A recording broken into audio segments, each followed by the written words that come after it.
to the next video of our distance tracking app. So this is where the real part will begin. So in previous videos I have got yourself familiar with Google Maps. So firstly what you will have to do is you will have to create a new project. Again do, or you can edit your existing project. Just remove all the code which we had inside main activity, and if you are creating a new project you will again make sure you use the same package name, or if you are using different package name you will have to register different Google API key. So yeah, do that setup first. Once that is done, uh, you will have to go to your android manifest.xml. Make sure you add first these three permissions. Next, you will have to add your metadata over here. Instead of your API key, add your own API key. Next, you will have to go to build.gradle.kts, and here I have added this build script. So I'm using Android XML layouts. You can do this with Jetpack Compose as well. If I feel like it, I might do with Jetpack Compose in the future, at least not for now. So inside build script just add this class path. So this is for navigation dependencies, and this is for hilt, which is used as a dependency injection.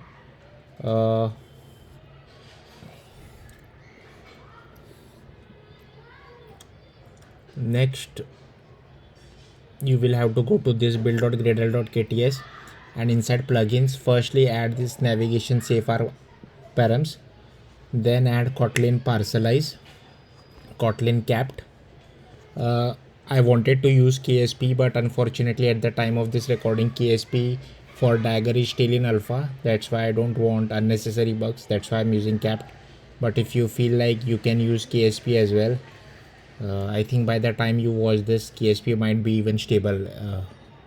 Next, use Dagger, and next, yeah, I'm not sure what this is. I think but this thing is by default getting added in Android Studio Giraffe when you are creating a new project. So yeah, add this all dependencies. Next, what I have done is so here you will have to add a kotlin extension for activity. Then this is for map dependency. These two are for navigation because we will be using fragments, so that's why we will have to use navigation fragments and navigation UI KTX. Then I have added this lifecycle extension as well. Then this dependency is for getting the user's location. This is another helper class for working with maps, so utility dependency. And these two are for hilt, which is used as a dependency injection. Okay, so I have done with this. Next you will have to go to themes.xml and make sure you have selected no action bar over here as well as over here. Once you are done with that, you will have to right click on your res folder. Inside that you will have to select Android resource directory, then select navigation, and inside that create this navigation underscore graph.xml. Now what you will have to do is you will have to just click on this plus button over here, click on create new destination, and first you will have to select Google Maps fragment. Click on next. I have already created it, so this is the fragment for it. Next you will again have to click on plus, create new destination, create a blank fragment, click on next, click finish, and give it a name as permission fragment. So I have already created it. Next I have created result fragment as well again. So click plus, create destination, blank fragment, next, give it a name as result fragment. Now you will have to make sure your permission fragment is first, maps fragment is second, results fragment is third, and you will just have to join. So just click over here and just drag and drop over to maps fragment, then you will get an arrow like this. Similarly from maps fragment to result fragment, just drag and drop this dot to over here, and again from result fragment you will have to again drag and drop to maps fragment as well.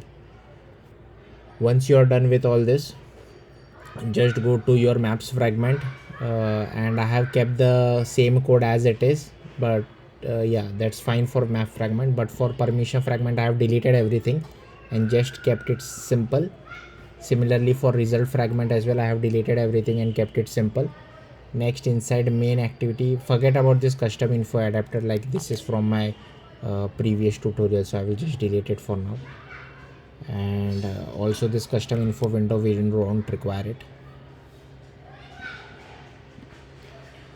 Next, inside main activity, first you will have to go to activity underscore main, and you will have to take fragment container view, give it some id, and you will have to give this specific name. Then I have set the width and height to 0 dp and default nav host as true. Then I'm applied some constraints to it, and this nav graph, you will have to reference this nav graph which you had created, nav underscore graph. Next, inside main activity, you will just have to create a nav controller as well as a nav host fragment. And here I have just created support fragment manager dot find fragment by id, r.id.fragment container view, and nav controller equal to nav host fragment dot nav controller. So yeah, that's it. So if you run this application, you just see hello blank fragment, that's it, nothing else. Yeah, thank you for watching, bye.